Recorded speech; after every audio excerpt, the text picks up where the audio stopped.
Peace and what up, though? My name is Amani, aka Veteran Young Guy, and I make these videos to inspire, motivate wherever you are on your fitness lifestyle and uncomplicate fitness because it's not as difficult as the internet may make it seem.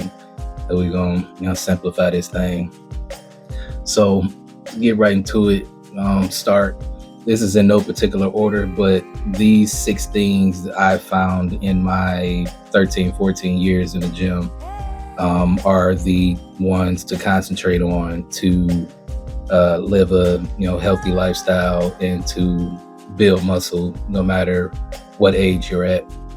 So starting with the contraction or the squeeze, which is going to be at the top of your movement for the most part. So, bicep curls is going to be, at the top when you're squeezing. Tricep push downs is going to be at the bottom when you're pushing all the way down, squeezing that muscle, locking that out.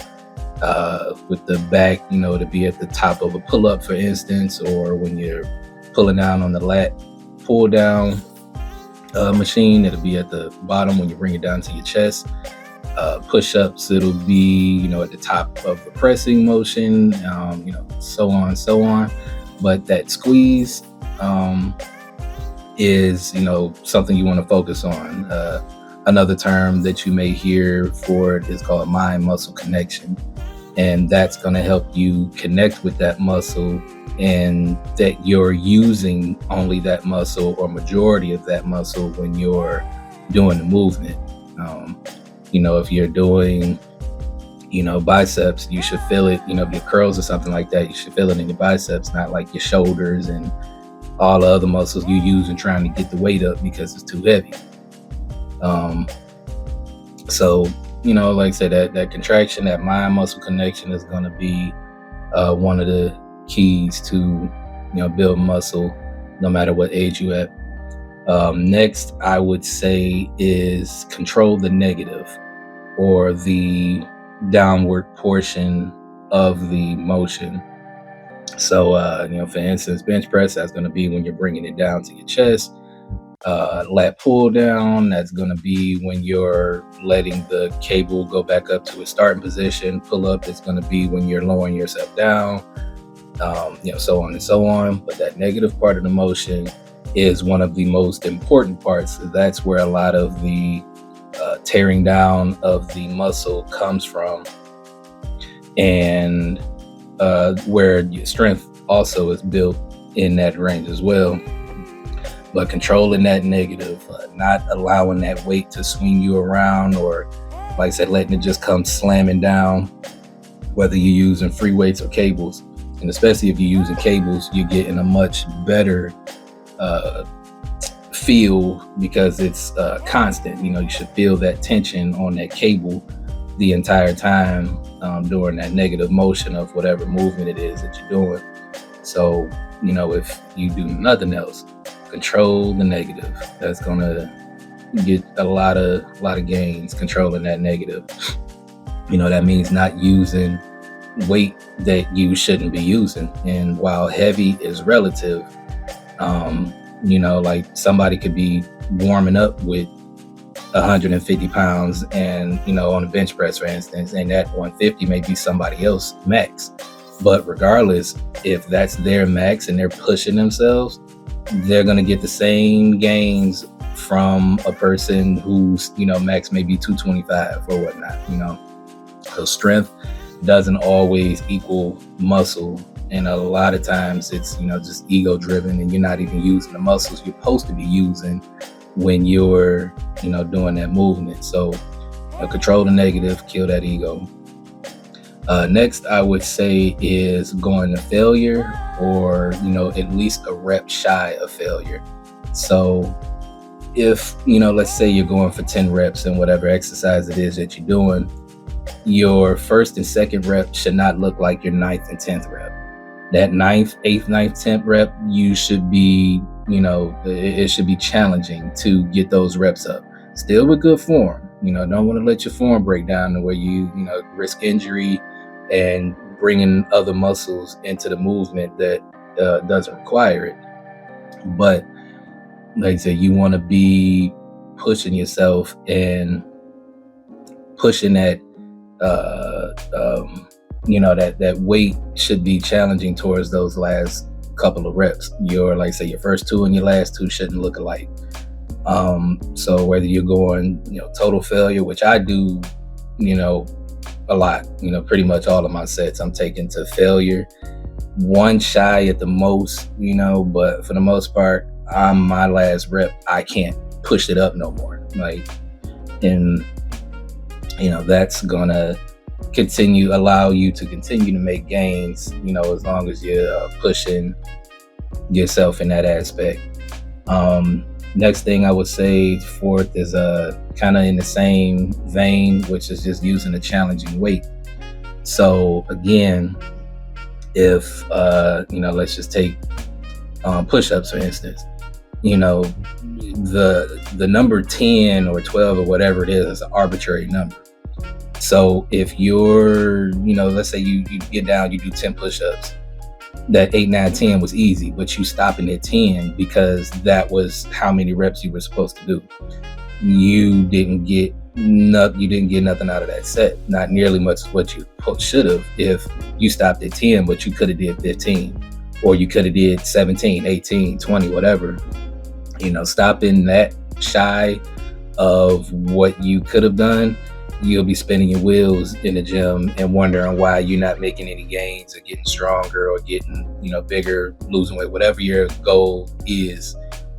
That's going to be a key to it, is using the challenging weight. So the weight shouldn't be too easy, but I say you shouldn't be trying to ego lift either, just because you're looking at somebody else in the gym doing something and comparing yourself, and that's the worst thing you can do too. Comparison is the thief of joy. Quote that I heard once, and so true. Comparing yourself to everybody got to start somewhere. So I didn't wind up where I'm at after just a few months in the gym, or a few weeks. This is 13, 14 years of consistency, and it allows me to be a little, take a day off if I miss a day here or something like that, and it's not going to affect me in the same way as someone who isn't consistent and whatnot. So I say challenge yourself, use a challenging weight. Don't sell yourself short, or you get what you put in, you get out what you put in this. Next is eat like you got some sense 8 out of 10 times. If you eat like you got sense 80% of the time, you'll be fine. I myself, that's for the most part what I do. On the weekend is when I kind of stray from, it's not a diet, it's a lifestyle. So I eat, kind of the same kind of foods, and it's different for everybody, So myself, I don't eat red meat. So if I do, it's maybe once, twice a year at the most. But for the most part, I'm doing ground turkey, ground chicken, things like that as far as my meat. And that's just a personal choice. And, noticing what it does to my body when I do eat some of that stuff. Even, pork, bacon and stuff like that. I have it every now and then, but like I say, eating like you got sense 8 out of 10 times, even when it goes to, snacks and stuff, like, and that just comes with being disciplined, because I can still eat donuts, I can still eat cookies, I still eat, chips and stuff like that, but it's, it's sparingly. So a pack of cookies I showed before, I eat those fudge stripe cookies, one of my favorite joints, them Keebler Elf joints. What is it? Usually 6, 12, 18, it's about 18, I want to say, cookies in there, or 24. That whole thing may last me probably a month. I may eat 4 to 6 cookies on my cheat day, or for my cheat meal. And it's not an entire cheat day. I'm only, cheating for, like that meal. So the rest of my meals will still be the same, but I have a, couple donuts that day, or My other meals would be the same, and I may have, pizza or, something like that. Um, so, just being consistent for in that aspect, and tracking your food to help you do that as well. And the last thing I'll say is resting and staying consistent. Your gains don't come from being in the gym 2 hours, lifting, and you don't have to do that. Keep it short, keep it intense, keep it simple. Ain't got to be doing all these crazy moves, new exercises, damn squatting bleachers and all kind of goofy shit. You keep it simple, work the muscle, let the muscle work, and I promise you'll be fine. Fitness is not that complicated. This shit is so much simpler than, like say, the internet and the fitness industry will allow you to believe. But it's not that hard. Like say, rest is, like say, where all of your majority of your gains is coming from while you're resting. So, not doing that 100 push-ups every day or the 100 pull-ups every day, stuff that you may see, you're not giving that muscle time to rest. You need, I'd say at least 3 days, 72 hours of rest before you hit that same muscle again. And that's minimum. That's what I do myself. I do 3 to 4 days of rest for a particular muscle before I hit it again. And that has allowed me to stay consistent. I'm able to hit that muscle, my muscles twice a week or twice within the 7-day period, so twice a week. But I say resting is going to be key for you to continue making gains as you age, especially being natural. For us natural lifters, that's men or women. Being natural, yes, you need that rest. And staying consistent. Your body has no other choice but to change when it's consistently, something's being done to it. Your body will have no choice, so give it no other choice. Staying consistent. And that's key for it with eating and in the gym. Just being consistent, showing up for yourself, and I say shit is simple. I promise it is. You get to where you're going. You keep on learning, and like I say, staying in there, staying with it. So hope I didn't make this too long. I was trying to keep it short, but just wanted to share these 6 things with you to help you, like I say, wherever you may be at.